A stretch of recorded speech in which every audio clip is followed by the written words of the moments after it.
So I've been talking a lot about change because that's kind of what I've been writing around and working around and that kind of thing as it relates to the spiral, and change is all in the fog, right? I mean, it's just, that's where it all starts, right? It's part of what defines a fog is change. Something's different or about to be different or, confusing or what have you.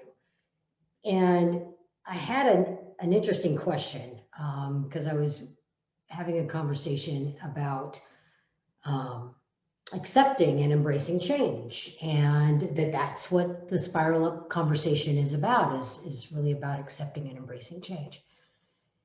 And they're like, yeah, but what are you accepting and what are you embracing? And I thought to myself, well, that's an interesting question.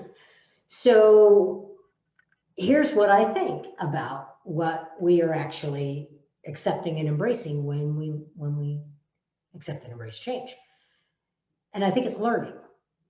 I think we're accepting and embracing learning, what we're currently learning and what we're about to learn. And it requires us in considering to be really open to that learning and realize that part of what we may learn, we may not like. Part of what we may learn is really going to change how we think about things or look at things, and really being open and curious about that learning. That's what we need to accept and embrace, is learning. And and then beyond that, right, is, so we get open and we get curious, and is to bring in those kinds of optimistic thoughts, right? That there's possibility here, that really good things can come out of this.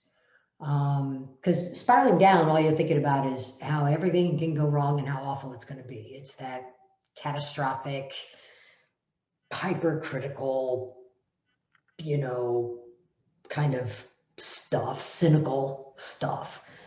And what we're really looking at is, can I look at possibility? Can I be open to possibility? Right? And I've talked about this before, and it just keeps coming up for a reason. And in that possibility is learning.